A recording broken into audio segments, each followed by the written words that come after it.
everyone to our forum on preparing $73 billion in revenues for a world remade in COVID, remade by COVID. So 73 billion represents essentially all the revenues of everyone on this panel added together on their businesses. Today we will be joined by Andrew Blau, Managing Director of Deloitte Consulting, who focuses on their signature issues program. We're also joined by Mick Costigan, who is a Scenarios and Strategic Planning Office of the CEO for Salesforce.com, Nana Tseng, VP of North American Sales, and my name is David Jing, Chairman of Monty Jade West. Just as a reminder, this event is recorded today. Feel free to use the Q&A functions within Zoom. Questions for the speakers, to ask questions to the speakers. The speakers will most likely not be responding to the chat function at that time, just because we're going to have them focused specifically on engaging on this panel. And feel free to upvote or downvote any of those Q&A questions coming on as well. Our chat functions are for general conversation, so please introduce yourselves to each other, or just have a conversation on the chat window as you please. If you have any questions, please feel free to raise your hand. We will call upon you for a Q&A if anyone is interested in joining us on the panel as well. For the best experience, please toggle your view to gallery view so you can see all our pretty faces. Or you can keep it on speaker view to focus on who is talking at that time. Just as a quick safe harbor, since both Salesforce and ASE are public companies, I want to note that comments and content in today's forum is strictly the opinions of the individuals and do not necessarily reflect the guidance or forward-looking outlook for these businesses. For those requests or information sets, please go to the respective investor relations sites for forward-looking guidance. Just as a backdrop for Monty Jade was founded in 1989 by immigrants from Asia. They bonded together to support one another because most of them were under-networked and under-resourced. Through this community, billions of dollars of enterprise value was created and hundreds of companies were formed. Even to this day, Monty Jade is focused on building community. We do this today under 3 pillars. The first pillar are our interview series, which is focused on celebrating notable community leaders through understanding their personal journey and how they overcame many of their challenges. This focus on journey helps our community and our next generation better connect to these great leaders. The second pillar is focused on technology and industry forums such as this, where we try to explore some complex challenges coming towards us in the near future.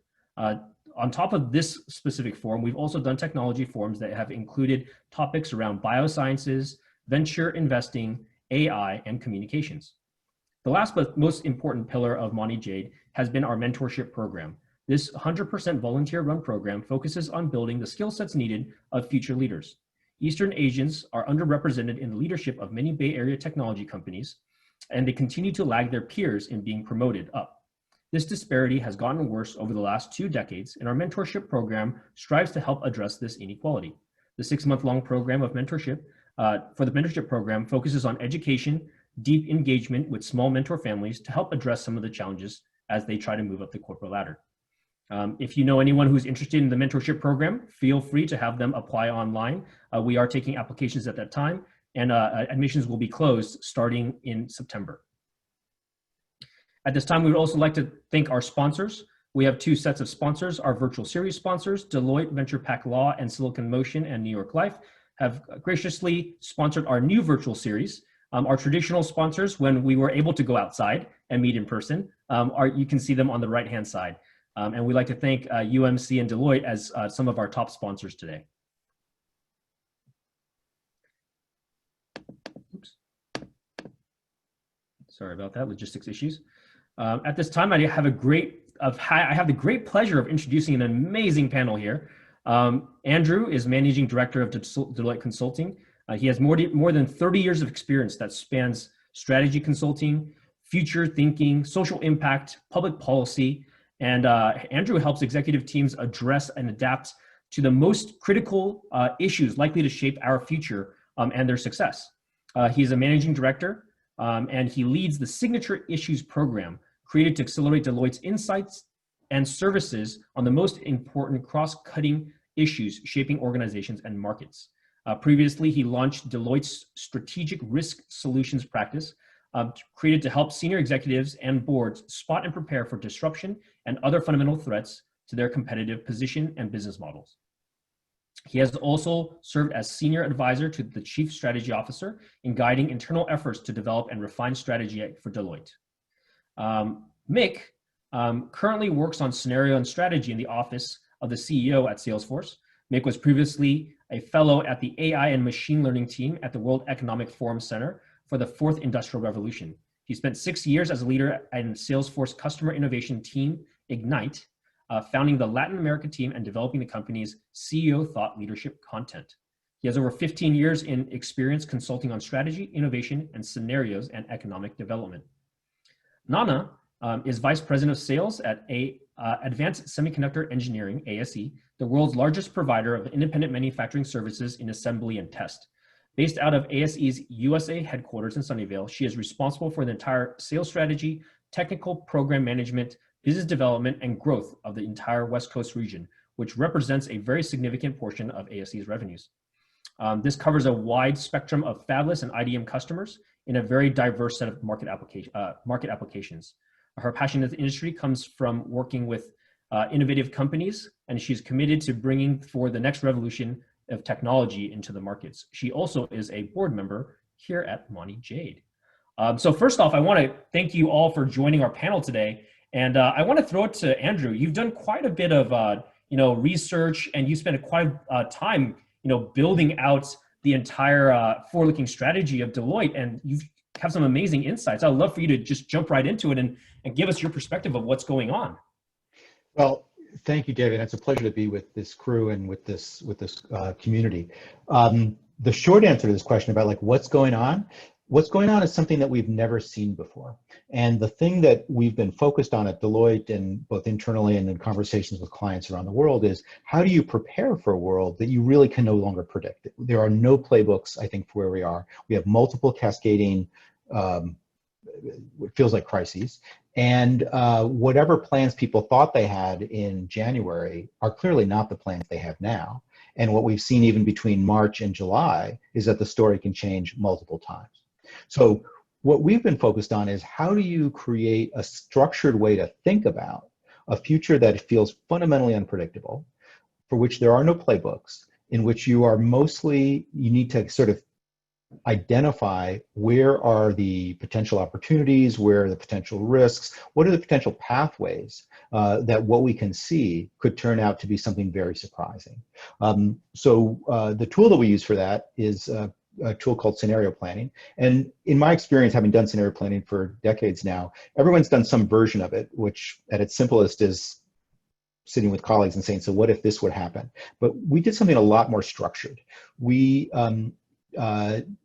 using a method that was originally developed at Shell Oil in the 1970s, and we worked with a group of people who are expert in the techniques to identify first, what were the biggest things that we really didn't know about what was happening, because it's often what people often want to focus on is, okay, what do I know? What can I rely on? We did something the opposite. What did we not know that we think is really going to matter? And so the way we went about it was we started thinking, okay, so what are the most fundamental things we don't know that really are going to matter? And and this, by the way, this work that I'm about to tell you about was in the early days of when the pandemic swept through Europe and the US. So we could see what had happened in China, but honestly, I think a lot of us didn't really understand what was going on. We knew that things were really uncertain. We knew that travel was shutting down, that offices were closing, that people were being asked to shelter in place. So what do we need to know? What we realized we didn't know that mattered was, what are we dealing with in terms of the virus? What is the eventual trajectory of the pandemic? And secondly, what was going to be the capacity and capability of governments to actually organize to deal with this? And while there were lots of other uncertainties that seemed very important, economic impact, viability of the healthcare system, social cohesion, all big questions that everyone was asking about, we thought that the fundamental sort of threshold question for everything else was, what's the biology, the epidemiology? What are we dealing with in terms of the disease? And then how would we be able to deal with it at the institutional level, both within countries and across countries? Because if we could deal with it, we'd have one set of outcomes, and if we couldn't deal with it or didn't choose to deal with it, we'd have a different set of outcomes. One of the things I'm hoping we'll get a chance to discuss is the ways in which the different experiences that Nana's had, Mika's had, that we can see around the world and see that it's not just one story. There's actually been multiple stories. I'm happy to tell you about the scenarios, but let me give you a chance to check in and make sure if you have any questions about what I said about how we're starting to think about it. Well, no, I'd love to for you to dive in a little bit, and provide an overview of what are the scenarios that you start about? What was that look? What would that look like? So again, we're going back to March, April, May. At that time, we developed 4 different scenarios, and I think much of them continue to be really valuable to us in terms of thinking through the implications of different potential future states. We thought, okay, so how could the 2020s be different from what we thought they were going to be if you combine different trajectories for the disease and different capabilities or commitments of governments to coordinate. So if you take a world in which the disease passes relatively quickly and governments get their act together and are coordinating, you get a world that we call the passing storm. And what's interesting about the passing storm is that it leaves serious marks. It's not a no consequences scenario, but the consequences are very unevenly distributed. Small and medium-sized businesses take a huge hit. Many of them do not survive. Lower income communities and lower income households bear the real brunt of it. And there's also, we thought in that future, a world in which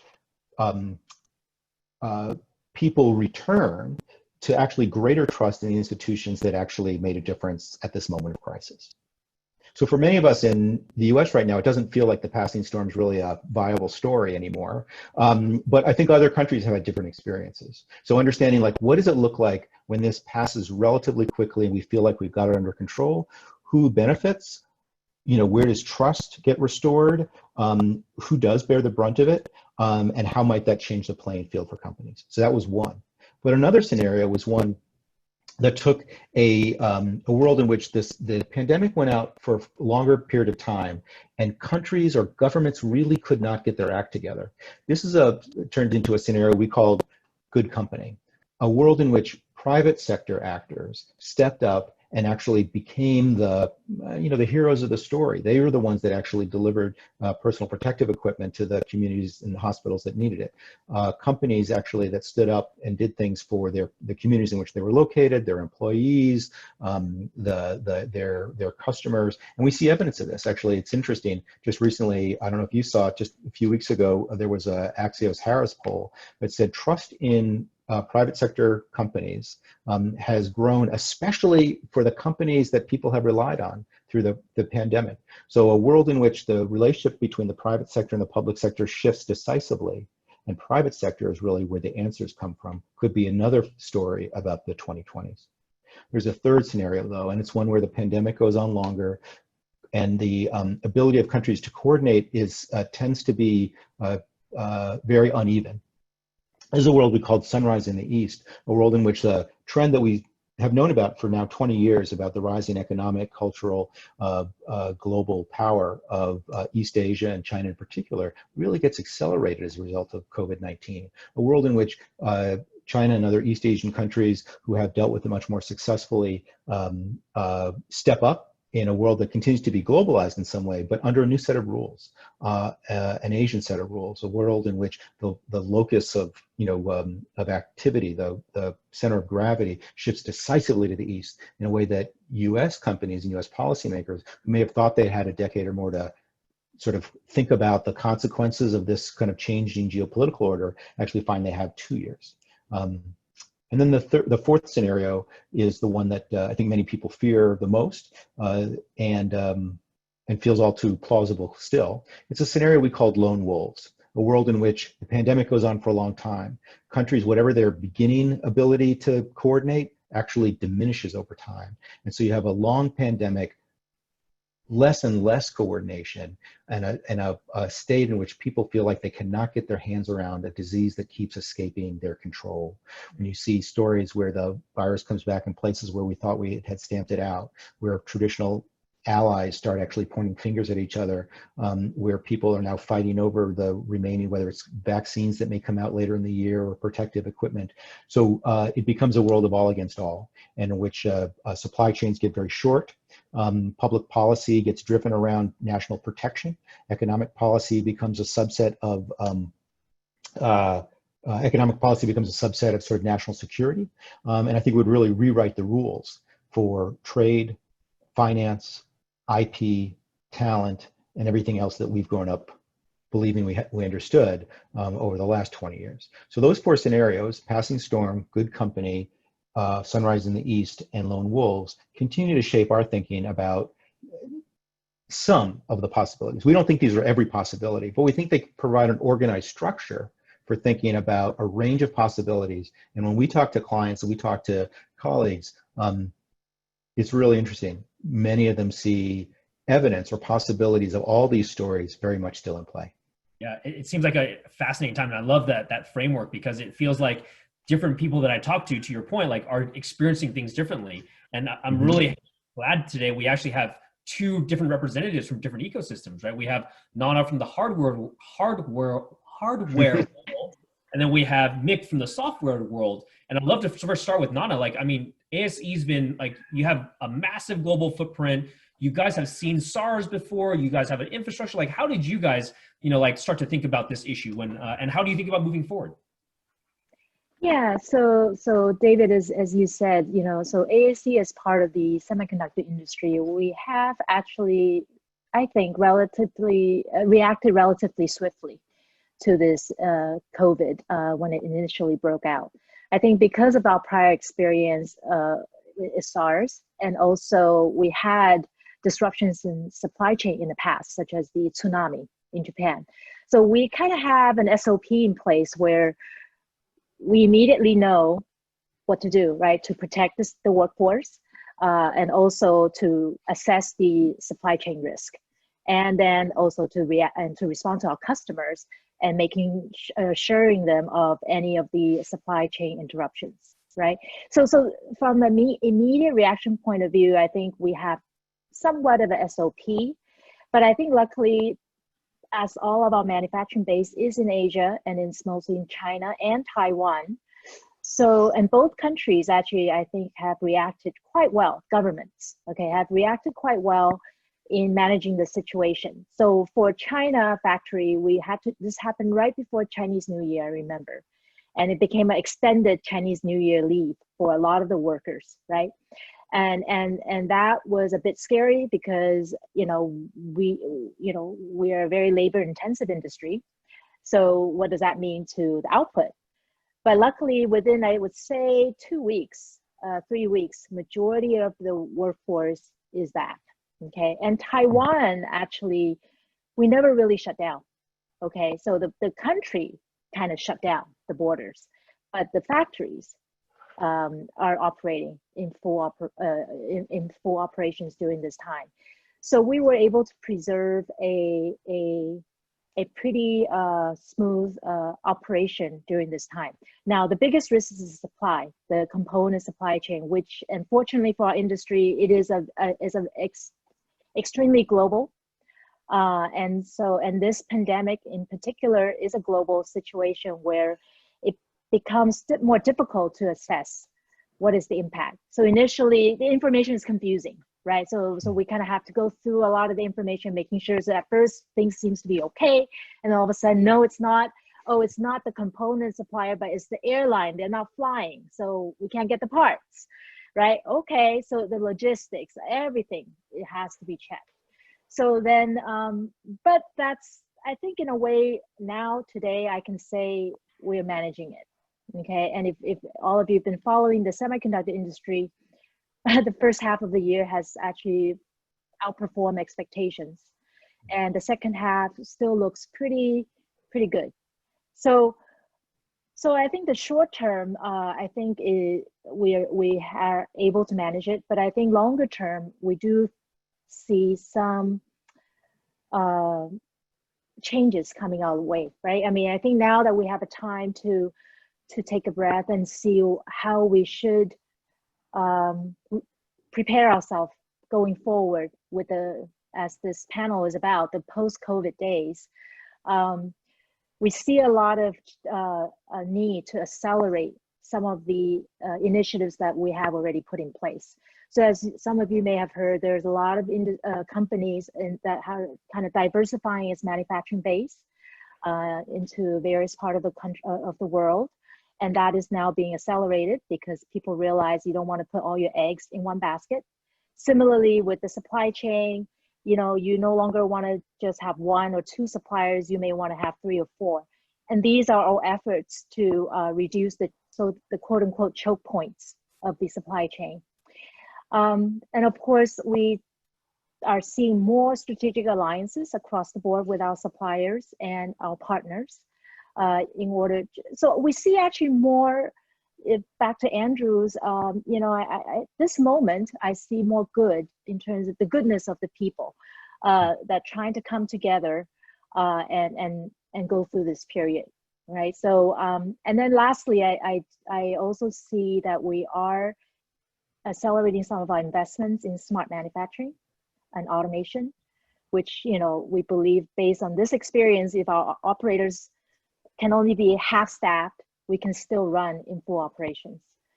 So that's pretty much, you know, what we're seeing right now for us. That's fantastic. I mean, it's a very different world in the hardware world because you guys have incredibly large fixed assets that you can't just move on a dime, right? These investments, billions of dollars of investment, you know, you need to, you know, plan them out, you know, 10, 15, 20 years almost sometimes. And so being nimble just is not part of the semiconductor ecosystem from a geo footprint standpoint. So yeah, I mean, this sounds like it's having a really massive impact to your world. Now, I want to shift a little bit to the faster moving, more nimble Salesforce.com software world. Congratulations, Mick, on an amazing earnings report, blowout stock performance. What are you guys doing now in this new world? How are you guys kind of painting the picture forward? Thank you, David, and thank you for the congratulations, which I'll accept on behalf of all 50,000 employees. I can't claim personal responsibility.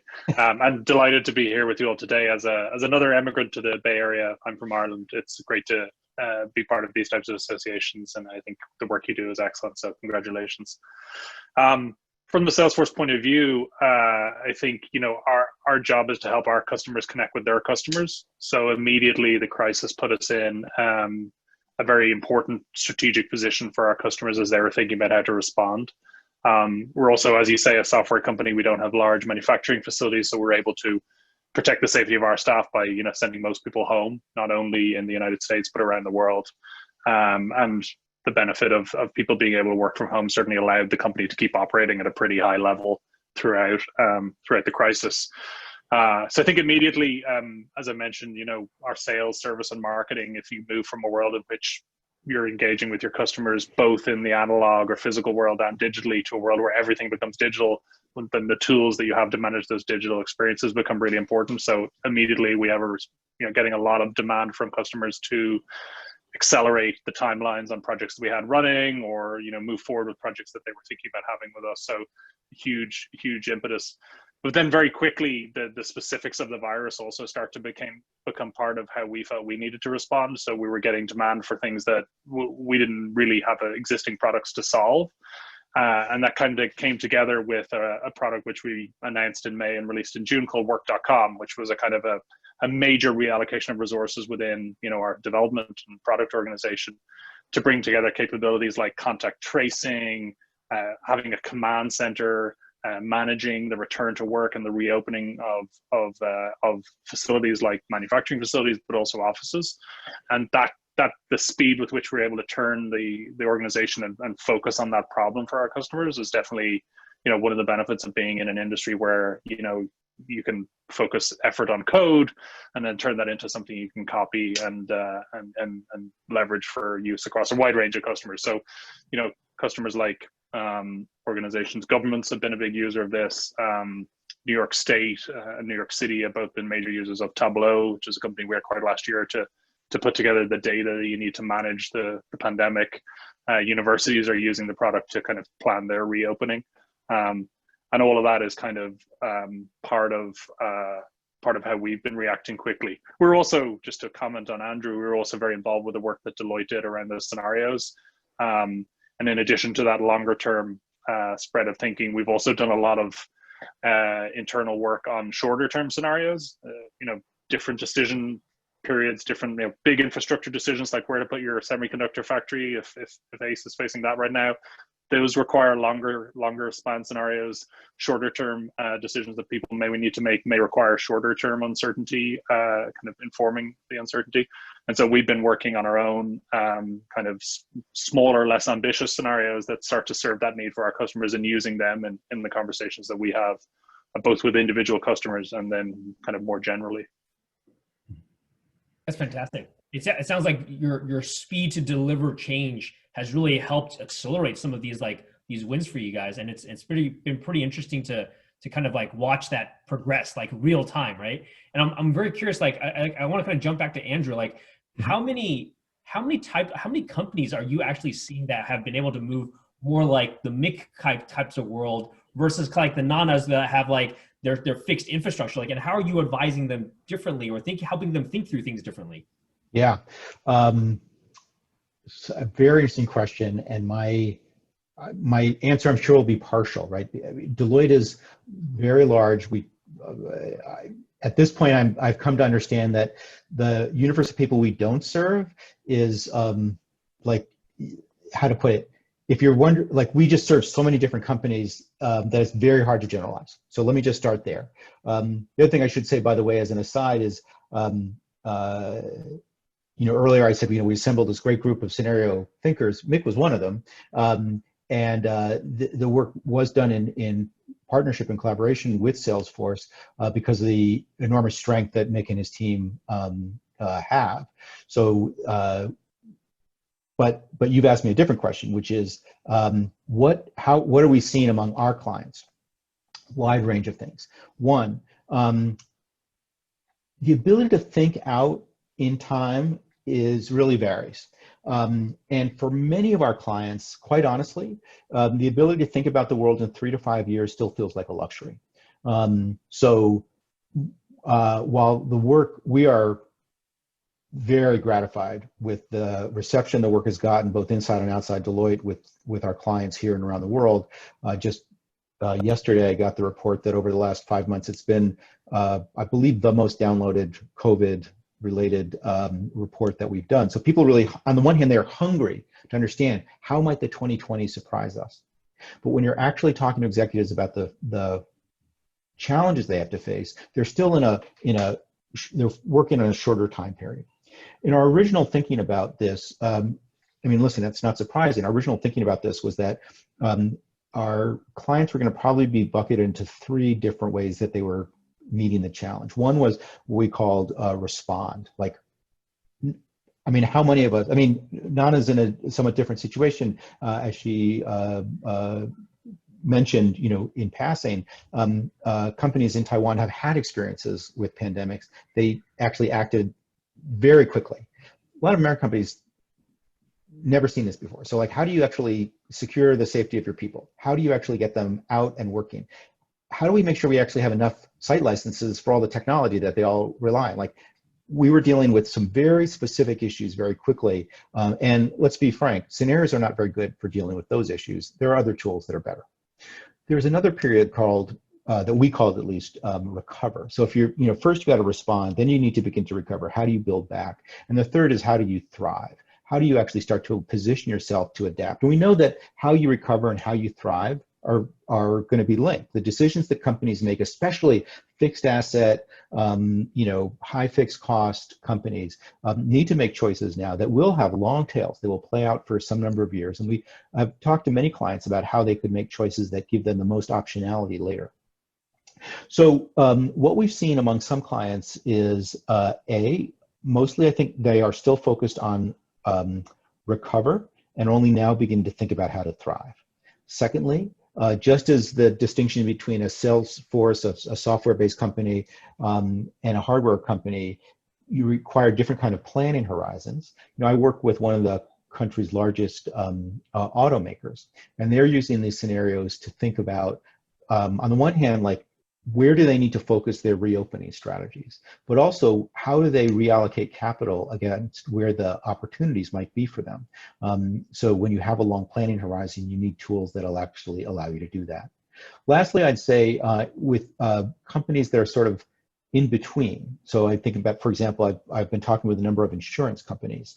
They're finding the scenario way of thinking very helpful to understand shifts in markets, right? They're not as asset dependent, in my experience, as a lot of fixed asset, heavily capitalized companies that are manufacturing things. But based on the nature of their liabilities, the things that they're responsible for over long periods of time, they also can't shift on a dime the way a software company can. They're using the scenarios to really think about things like global footprint, new kinds of actuarial possibilities for what they insure and how. And they're using it to also think about talent, actually. I mean, a big issue for a lot of the folks we're talking about is you've had this decisive, accelerated shift in how and where people work, and a belief that it's not likely to go back to whatever it was before. So how could they think through both the talent acquisition and retention issues, but also the regulatory issues, the trade issues, that the different scenarios we've been talking to them about? How do those different models generate different possibilities for the kind of talent decisions they want to make? Yeah, speaking of talent, I mean, like, I'm super, like, developing and managing a team right now is so much harder. So much harder. Like, Yes.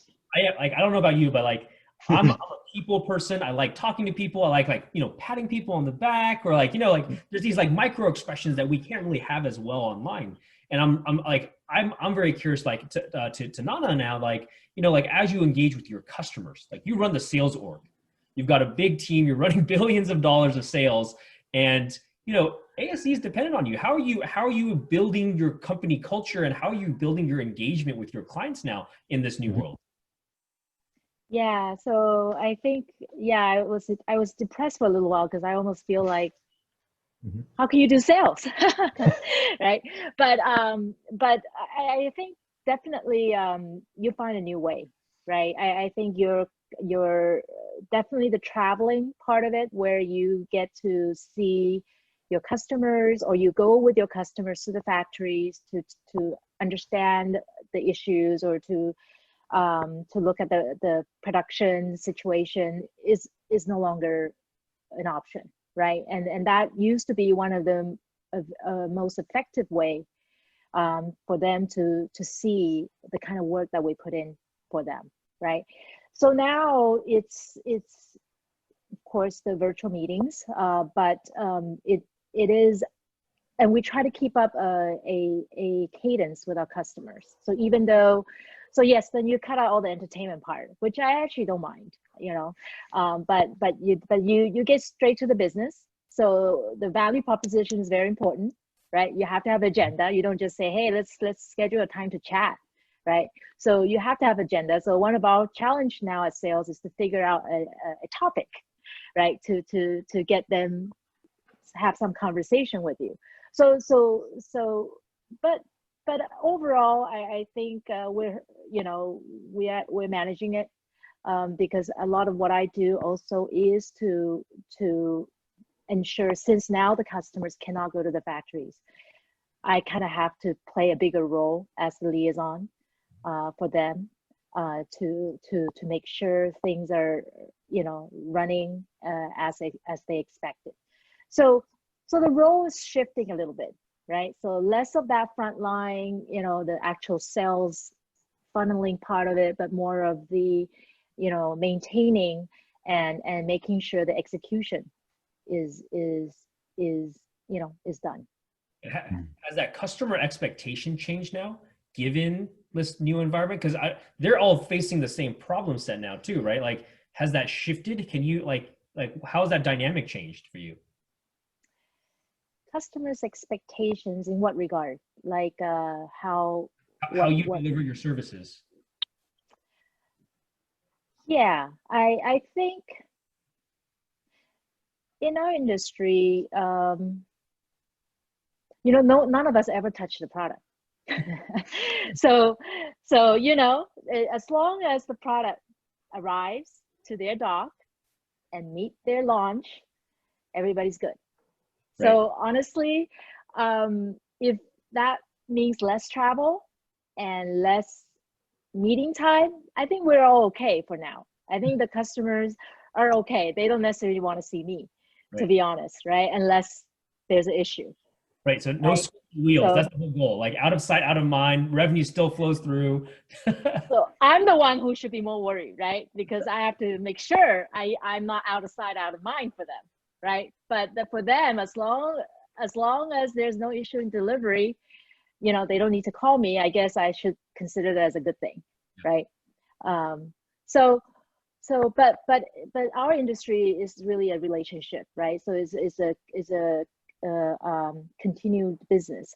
So we always have pipelines. I think the challenging part is actually the engineering, the design for all NPIs, new product launches. A lot of the collaboration now has to be done virtual, which is a bit more difficult.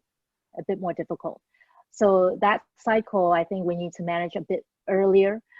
But it's interesting because now it's actually shifting the importance of our team, my team, because I also manage a team of application engineers. So they are now play a bigger role with the customers here, because it used to be because the US customers are typically the design houses here, right? So they would communicate directly with our engineers in Asia. But now we actually have to play a bigger role to make sure all the wheels are turning in the right times. So yeah, so I think there is going to be some changes. Fantastic. I mean, like this now kind of transitions perfectly into mix world, right? Which is CRM. This is like taking the life cycle of entire customer journey is now fundamentally shifting. How are you potentially changing your go-to-market approach with your customers? I know you've accelerated some activities existing, but like how are you guys thinking about this new world of customer engagement now? Sorry, I had a little connection issue. Was that question for me, David? Yeah, that's for you. Apologies. And the question just is how are we changing our customer engagement? Yeah, so like as Nana was kind of describing, like her entire sales process and customer engagement process shifting. And so like it kind of tees up a little bit for like the CRM process, right? You guys are managing that entire life cycle journey. And so are you seeing like how you engage with your clients become more different now? I know you're accelerating these like they're accelerating, but those are pre-existing right solutions. Like how are you guys thinking about this future world when people have to sell differently? Yeah. Well, I think there's an interesting, the human side of our business is huge. We're, kind of our positioning is around being kind of the more human side of software. Anyone who lives in the Bay Area knows about Dreamforce, the giant festival of software, kind of unlike any other technology conference anyone goes to. It's about entertainment. It's about people gathering together. There's a whole campfire metaphor around our company. And all of that is not going to happen this year, right? And so there's a huge shift that we've had to make in thinking about how we engage with our customers. We have a large field sales force, right? Particularly for larger customers, people who go and spend time with our customers, as well as customer success field, very important in terms of implementation, etc. And all of those people are having to work remotely, and that's a huge challenge. There's a concept of reverse mentoring, where some of our more junior salespeople who are excellent at inside sales or selling remotely are kind of able to reverse mentor some of our more experienced field salespeople who may indeed have begun as inside salespeople earlier in their careers, but are now much more used to being in that kind of relationship flow that Nana's describing. So there's a huge need for a kind of a reskilling and an identification of the skills of selling that are going to be needed moving forward in our business, as well as the need for new ways to collaborate. I mean, I think I was reading an article yesterday talking about the events business and how Zoom is the Napster for the events business, right? Because Napster kind of sucked all the money out of music online, and Zoom is delivering to people who used to have to fly to that conference either as a speaker or as a pay to go to it. Now they kind of get online and do some kind of virtual event, and it's okay. It's not brilliant, but it's okay. and we are all on Zoom calls all the time, collaborating for work. But one thing that we think about as we think about, looking forward, a bit like Andrew's scenarios, is that all of the collaboration tools we're going to use are going to continue to improve at a dramatic rate. There's such a focus now of attention. If you look at the number of hours that people are spending on Zoom or on Slack or on Teams or whatever, there's any startup out there that was already active in this space, I'm sure, is having no trouble finding new funding. And I think we all recognize that while this is okay, it's kind of a reproduction of offline conversations, and there's huge potential for improvement. Definitely. I'm really curious. So like, you probably have a bifurcated ecosystem, maybe not fully bifurcated, but there's probably like a gradient of customers that have adapted very well and the other ones that have not adapted really well. And I'm wondering, like, do you have any, like, can you characterize them anyway? Like, can you describe like the differences? Like, what is skewing one group to like really, really adapting to this well? And then what is the other group that's really struggling? Mm-hmm. Well, so what's interesting, I was involved with developing some work on what we call customer-centric transformation, digital transformation, with a particular focus on becoming more customer-centric. And one of the things we identified in that work, and this was 18 months ago or so, based on a ton of engagements that we've been doing, was 3 different mindsets around transformation. There was a group of companies that were really just looking to renovate, kind of, let's swap out, we used to have on-prem, let's go to the cloud, we'll get a bit of cost savings, right? And that mindset was typical among perhaps more tenured CIOs who had been through previous digital transformations and thought this is just another version of the same. And it wasn't really embracing the need to actually transform the company in a more fundamental way. Then there was, a bunch of companies, digital natives, that kind of had a mentality of transcending the market, right? Breaking down the boundaries between different markets and really creating a new competitive environment. And you see that in companies like Amazon, who can disrupt an entire industry with a press release, right? Is the kind of joke. What have they really done in health? Not so much perhaps, but they've set off a ton of changes in the healthcare industry just by what they announced, coming together with Warren Buffett and JP Morgan, right? And they've done that in any number. And so there was kind of this polarity of the companies that were kind of in an old school mentality, and then these digital natives, and it just looked like too far away. And what was the path for companies that were actually trying to move in a more structured way? And we called the mindset of those companies that were kind of committing to really transforming, evolve. And I think with the crisis, what we've seen is anyone that was still stuck in that renovate mindset has really gotten a sharp shock, right? They are realizing just how far ahead the companies that are out here, the digital natives, are, and they are jumping on the train towards kind of really transforming. And if they're going to make it at all, right? And I think there's no doubt that within sectors, McKinsey has done a lot of good research about a bifurcation of the whole economy between winners and losers, and we're seeing that at a fractal scale down in individual sectors, where there's some companies that are moving really fast, and unfortunately there's other companies that may not make it. That's fascinating. That's great insight in terms of like where you're seeing the bifurcations. But I love that characterization of like companies that are renovating versus really truly adopting and like this new architecture, this new digital world, right? Andrew, I want to jump to you a little bit and shift gears a little bit in terms of, so U.S. and China now, in your scenario 4, where there's going to be lone wolves, is really coming to a head right now, right? There's like ecosystems that are getting created. Like how are you seeing this kind of play out, and where do you think you're going to see like a lot of it even like accelerate in terms of impact? Yeah. So I think where we are in U.S. China right now is remains on a path that looks like it could go lone wolves, or it could be sunrise in the east. And the difference will be the degree to which a kind of a global order is maintained versus truly a world of all against all. The tensions that are clearly rising on both sides are impossible to miss. And the way in which it plays out, I think, will have to do with a number of factors that remain unknown to us, or uncertain, importantly uncertain. One will be, I think one of the big differences between lone wolves and sunrise in the east is the degree to which the China's model and East Asia more generally maintains a kind of a sense by other countries around the world that those guys really figured it out, right? Because certainly right now it feels like whether it's China, South Korea, Taiwan, Singapore, there's a sense in which a number of East Asian countries with different government systems and different ways of managing all have succeeded in maintaining the health of their people in extraordinary ways, so that you see, for example, polls in Europe, for example, seeing public opinion polls, I mean, in Europe, looking more to the East as that's what good governance looks like. And that's a potentially decisive shift over time. And to me, that would spell out more a sunrise in the East scenario. That's a world, as they say, where globalization, even if it's been in decline in some ways, there's still a global trade order. It is managed on a Chinese-led rule set.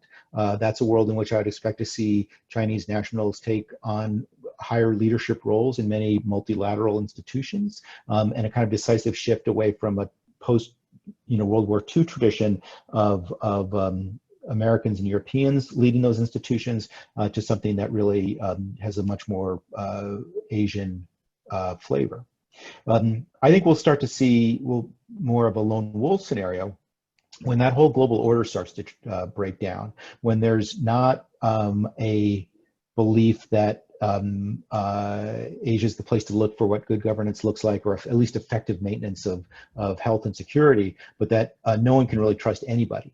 And there's definitely evidence for that as well. A sense that, especially I think if there are resurgences of the virus, and a sense that it looked like they were succeeding, but they're not. Right now, I think momentum is with Asian countries, especially relative to America, because they're going to have months of GDP growth in ways that we are going to struggle with. But if you take a longer view, it's an open question where we end up. And I think the choices that companies will need to make as a result could be very different. In both, the rules will be different from each other and from where they are now. But in some, there is sort of much greater likelihood of longer supply chains, more global distribution chains, larger global markets for products of all kinds. And in the others, markets get small, supply chains get small. As I said before, a policy directive to maintain as much capacity close to home, close to customers, close to domestic manufacturing as possible would impose tremendous new costs and really be a very different way of working for probably everyone on this call. Yeah, it's interesting because what you're painting forward is essentially almost like it sounds like we've hit peak globalization. Yes. We've gone so far one way where we hit peak globalization. Mm-hmm. Now we're resurging back into localization, and I can't even think dynamic, right? Well, so it's interesting is that I think we're already thinking about, so what's the next set of these scenarios going to need to look like? Because scenarios that in a dynamic situation like this one, they still have a lot of life left into them. But I would say later this fall, I think we're going to know a lot more about the next phase.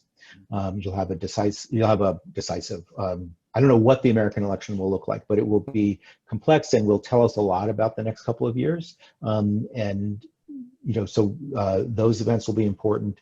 A couple of other what happens as Brexit takes place and Britain leaves the European Union, and the degree to which the European Union remains strong. What kind of new dynamic? A whole bunch of new dynamics are going to start to play out over the next 6 months. So we're already starting to look at what could the next scenarios look like. There's a piece that I don't know if you saw it in today's Financial Times by a friend of mine called Ian Golden, and Ian is a professor at Oxford, used to be an advisor to the South African government, was at the IMF, very thoughtful, worldly, global thinker. And he had for me at least, interestingly counterintuitive position to what you were just describing, David. He said, actually what COVID is going to reveal is actually an acceleration of globalization, but just not the way we think. It'll be a globalization around, if I'm not mistaken, it's really worth reading where he talks about the things that will be increasingly globalized because of COVID and the things that will be decreasingly COVID. So it won't be like a one-dimensional story, and it won't be the one that we grew up believing we had. That's fascinating. And I think this is, for me at least, one of the key questions that I keep thinking about: globalization, localization, and how does it play out? That's that's keeping me up at night, because that that drives how I invest in my teams and my infrastructure, right? Yeah. And I'm really curious, like, if I throw it to Nana, you have the largest CapEx in the team. On this panel, you're thinking about, you know, multi-billion-dollar factory setups. Like, how are you guys even thinking about this problem set? And you talked about, like, you guys are already very well distributed. You're thinking about, you know, like, how do you maintain flexibility? How do you maintain flexibility if the supply chain is going to be, you know, bifurcated? Yeah, so it is something that has already been happening, right? A lot of economies, if you want to break into their market, you want to do business with them, you have to have presence, and that's kind of been going on for a while. So I think for us, at least for ASE so far, our decision is we're not strategic enough like a TSMC, where, you know, you're under a lot more radar, right? And pressure to be in a certain place, right? Or to support a certain country or industry. But for us, we are still making decisions based on what's right for the business, right? So it has to make economic sense. It has to give us the cost structure we needed. And after all, we are in a very high cost intensive environment, right? And so, and of course, the market and the entire ecosystem has to be mature enough, right, for us to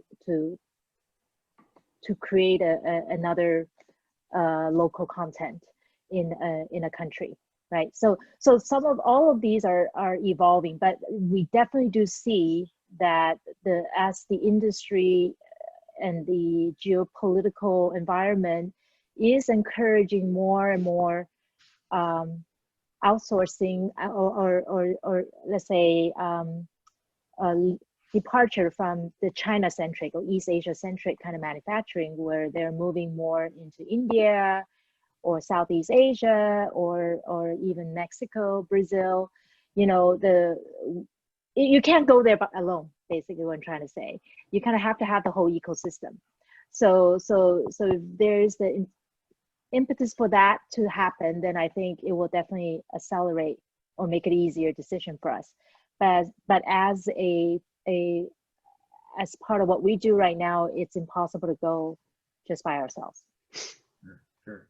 I'm wondering, I'm going to throw it to you, Mick, now. Like, I know geopolitics, maybe not as big of an issue for you guys. Like, how are you guys dealing with some of this risk? Like, as I think about like this globalization, localization factor, and potentially, you know, political risks now coming in, like, how do you guys think about this? It's an interesting question. I think, you know, within tech, one of the major questions that's obviously happening is around increasing degrees of nationalization. The language in Europe is strategic autonomy. Obviously, the issue of the location of data in terms of where data centers that support the cloud are located has been an issue for many years already in tech. So I think there's a little bit, like Nana said, many of these issues were already present before. I don't think COVID is particularly transforming them. There may be some acceleration in some places, but more broadly, it's kind of a continuation of the challenges that were already present. And the one other thing that was a little hinted at, I can't remember in your question, I think a couple of minutes ago, there's also this weird synchronization globally, which I think maybe Ian Golden speaks to. Andrew, I read that article too, is actually we're all going through many of the same experiences together, and businesses are facing many of the same challenges together. So that's another kind of sense in which, you know, the challenges of digitizing their customer experience that our customers face in the US are also faced by our customers in Latin America, are also faced by our customers in Europe, are also faced by our customers in Australia. So there's this weird bifurcation where some things we're becoming closer, particularly where technology is involved. And then obviously there's also these other fragmenting forces that happen as well. Sure. So I want to save some time for audience questions. So if you guys have any questions, please feel free to raise your hand or put them into the Q&A box. We've got a great panel here with, you know, years and years of experience and knowledge. So feel free to leverage live this time and make sure you ask some questions. I do have a special guest that I do want to bring over from the audience. He's a good friend of Monty Jade's, and his name is Maverick Shi. So Maverick, I don't know if you're ready, but please join us on the panel. Maverick is one of the board members out at Acer, and he's also a board member out at Monty Jade Taiwan. Maverick, you're on mute, by the way. Welcome, Maverick, and I know you have a question for our panel. Oh, good afternoon, everyone. Happy to be here. Well, I was surprised to be invited. But in fact, I do have a questions regarding this topic. It is due to the COVID-19, a lot of companies and enterprise have been forced or to speed up their digital transformations. Like many people have been majorly adopting working from home, like Facebook announcing everybody will work from home from now on, and converting smart factory to more smart factories, less labors, because a lot of factories try to control the COVID-19. They reduce the shift. That means less productions volumes. So how can they convert to smart factories or less labors?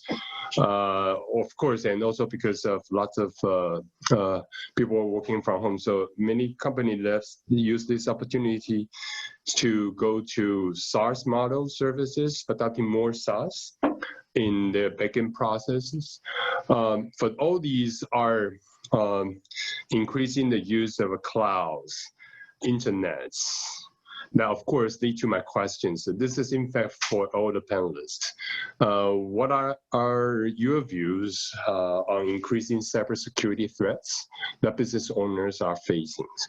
Of course, this is a little bit advertising opportunity that inviting people that can join the Monty Jade Taiwan sessions later tonight in the US West Coast time and noon time in Taiwan, talk about cybersecurity threats for post-COVID-19. But of course, that would be in Mandarin sessions, so if people can understand Mandarin, they are welcome to join. Yeah. Thank you for your question, Maverick. Someone want to take a stab at the cybersecurity risk question? So I'll start probably because I'm the least informed, and I'll just get out of the way. I think that the cybersecurity question is fascinating because it accelerates, as you said, we have accelerated digital transformation, and it is a necessity. And every dollar spent accelerating this transformation is a dollar spent often increasing vulnerability, right? So you have both a great necessity and a great vulnerability as more and more of our lives, our commerce, our work, our relationships all move online. The cybersecurity threat is huge. And in the different scenarios that we've described, we actually see while we didn't go deep on cyber, we do know that it's an issue because, as I say, there's just a much greater surface for cyber threats to hit. And secondly, especially in the lone wolf scenario, the ways in which information operations and cyber operations actually become part of a new kind of persistent, often low-grade, not a side effect, but an expression of the global dynamics. We see it as a growing possibility for not just industrial espionage or ransomware, but even as an exercise of state policy. Again, these are not predictions, but we imagine worlds in which I think in lone wolves, cyber is a significant threat with significant roles by state actors.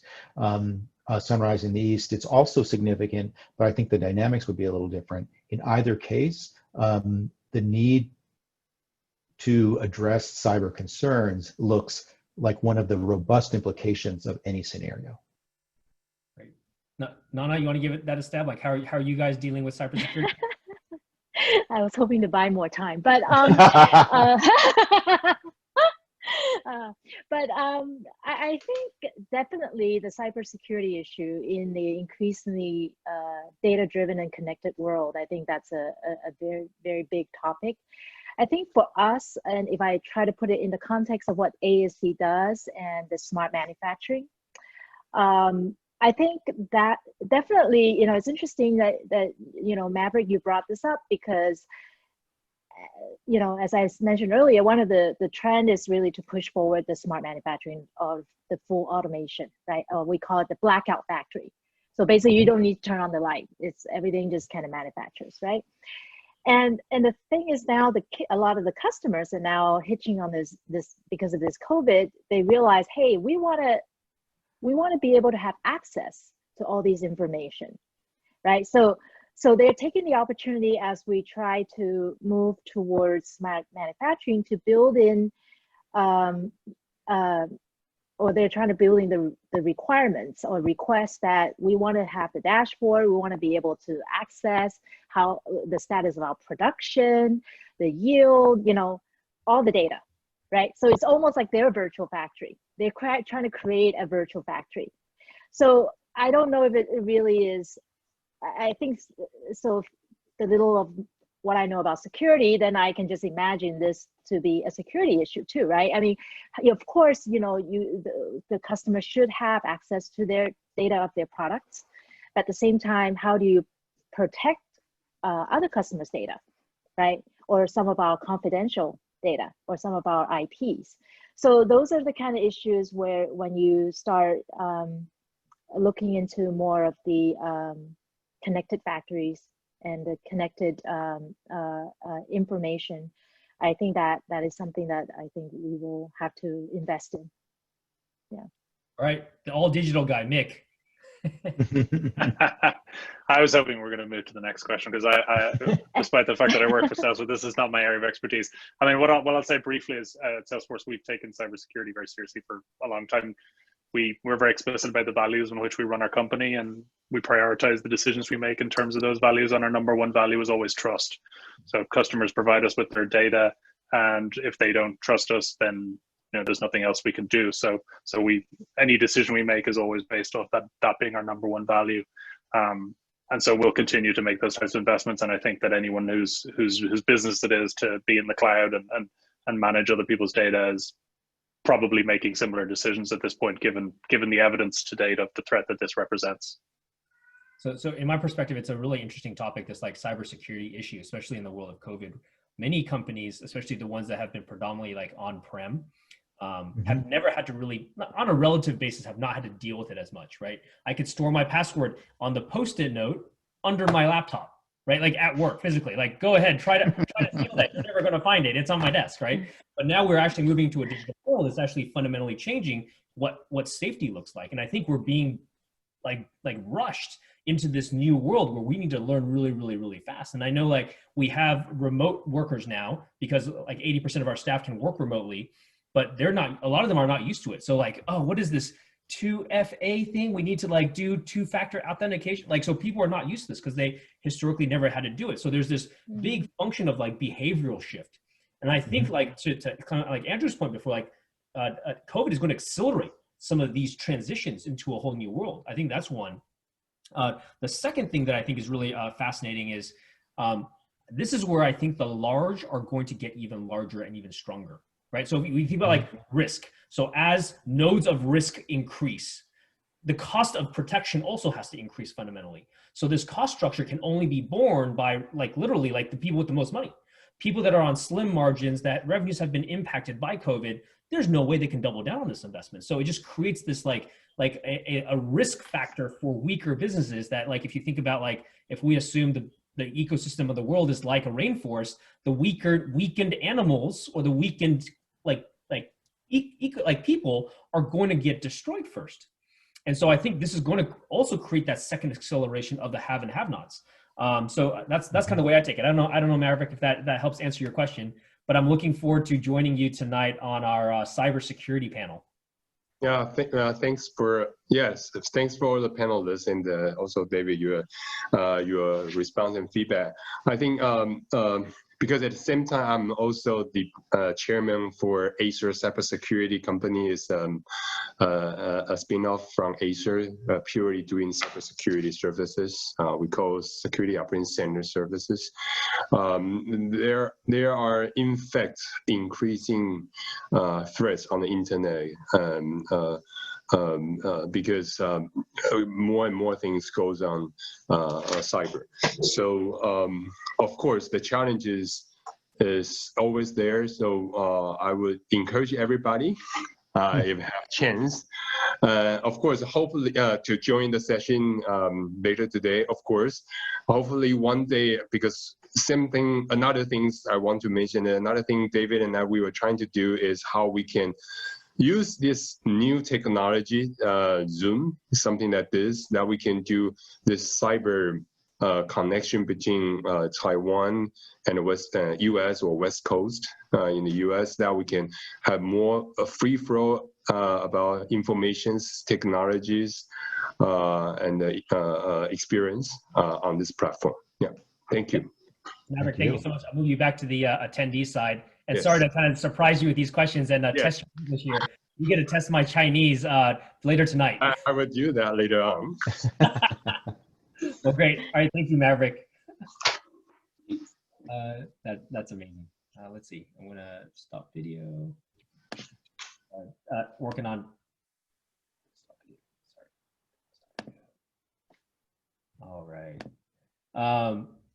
Before we kind of wrap up, any final words for the rest of the audience? I know this was fantastic. Thank you all so much for joining us today. Andrew, do you want any kind of closing thoughts for kind of what we talked about today and how you see the future? Yeah. So a couple, like just one or two closing thoughts. One is that it's very easy for each of us to think, especially after 6 months of COVID or 8 months of COVID, if you were in Asia, that, boy, we must be getting close to the end of the story. My first closing thought is we are nowhere near the end of the story. And so we have to resist the tendency to believe that wherever it is now is what the future will hold. We are still, imagine, it's easy to look back and see all the changes and think we're the culmination, we're the end point. But it's harder to look forward and think, no, we're just still at the beginning of a set of changes that will roll out for years and will continue to surprise us. So as much as this feels like it's been going on forever, for many of us who are in our home and not traveling, right, it has been going on a while. It's still early days. So that's my first closing thought. My second closing thought is the most natural tendency in the world is to kind of hold on in a moment of uncertainty like this, hold on to the couple things we think we know and just keep rowing with them. I do think that the principle of whether or not these are the right scenarios or not, to me is less important than believing that we can actually learn the most from the things we agree we don't know that matter. So focus less on what you think you know, focus on what you realize that would really make a difference. Let's watch that. And then you can develop your own scenarios. I think these are pretty good. I would, because I helped make them with Mick and others. But you could develop your own scenarios. The principle's the thing, which is we can't predict the future, but we can prepare for the future if we focus on what are the things we don't know, we focus on the things outside of our control, and then we imagine, okay, so what would I need to be ready for? And that allows us to take a much more expansive view. So look forward, not back. Understand that there's a lot more story to roll out, and take a different, much more sort of resilient view. It doesn't guarantee success, but the opposite, sort of hunkering down or denying what's likely to come, I think is much more likely to guarantee real problems ahead. So stay open. Thank you. Mick, you have some closing thoughts? Sure, yeah. I mean, very much building on what Andrew said. One of the things that I think we found very early on in these conversations that we have with customers, and it really just been maintained all the way through, is the benefits that come from these types of conversations where you get to triangulate the insights with your peers. Whether it's in terms of making sense of the situation, what are you seeing, what are we seeing, and kind of getting a larger fact set and a larger set of signals that you can draw inferences from, but also in terms of thinking even the actions. So I'll just give an example. Yesterday I was in a conversation with a number of CIOs and others about where we talk them through some of the scenarios and some of the ways we think companies should be responding. And even in that conversation, we had a great sharing of ideas around how to reduce burnout among people that are working from home, who may be feeling like maybe my job's in danger, and they're just, how do I get my people to stop working? How do I get my people to take holidays? And the value of, being really on the same page, being careful about your communication. One executive confessed that one of his people had told him that he was going to go on holiday, and he said, "Where are you going to go?" Which was really just an innocent comment about, you can't go anywhere. But when he reflected on it, he thought that sends a really bad signal to my people about the value of taking holidays, and I need to stop that. Another executive talked about in their company, in order to stop people being on back-to-back, if they went into the system, and your system does not allow you to set a 30-minute meeting, it's a 25-minute meeting. It does not allow you to set a 1-hour meeting, it's a 50-minute meeting, and you can't change it. And that just gives everyone a little bit of a break. And these small things that people change can actually have a huge influence in terms of, burnout and other things. So just stay involved and stay curious and ask people questions about what they're seeing and how they're coping. Great. Nana? Yeah, I think the long-term uncertainty is still waiting on our industry. I think right now, I said earlier that our industry seemed to have done well, or relatively well this year, despite all the COVID. But I think it's the impact and that comes, that is the unknown that Andrew kind of talked about, that we anticipate to have a longer term impact to our industry. And so that in itself, plus all the geopolitical dynamic that's going on, I think next year is going to be a very challenging year. I think there needs to be some proactive thinking, strategic thinking of how ASE or many of us should position ourselves going forward.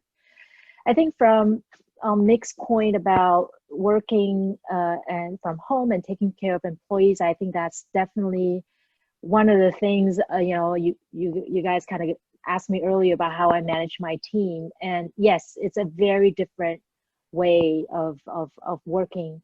And how we motivate each other, right? And still staying in touch.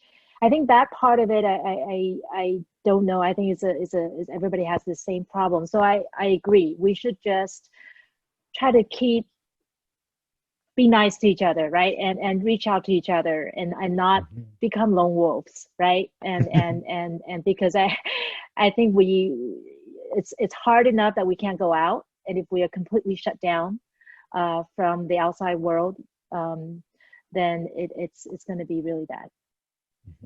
Yeah. So I love all the comments from everyone. I think for me, one of the big things is, and I think maybe this is just more my extroverted side, right? I think it's all about the people, right? It's about maintaining great relationships, opening that channel of communication, whether it be through like a great panel like this, just having this open dialogue, or having conversations within our own team, because there are so many unknowns. Like I can't go to my team and say, I can tell you exactly what's going to happen in 3 months, because I have no clue. 2020 has been crazy. It's been very on brand, but it's been very crazy.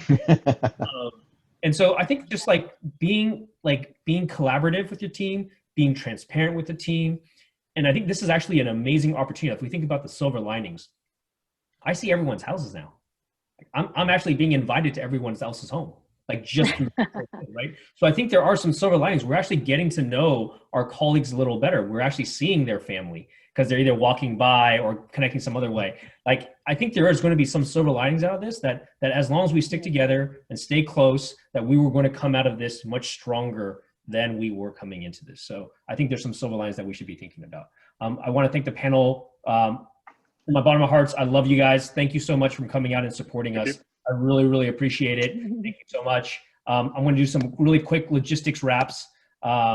So really quick, we have a bunch of events coming down the line as well. So we have 4 more events coming in September. This is the launch of our mentorship program. So we have speakers from places like Klein & Perkins, NEA, Facebook, Google, Amazon, etc. So if you have any other, if you are interested, please come and join.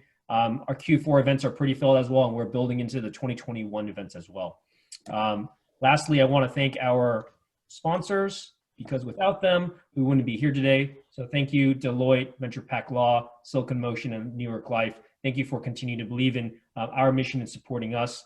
And we are here to continue to serve the community. So thank you, everyone that joined. And I look forward to seeing everyone at our next event. Have a great night, everyone. Thank you, Dan. Thank you. Bye-bye.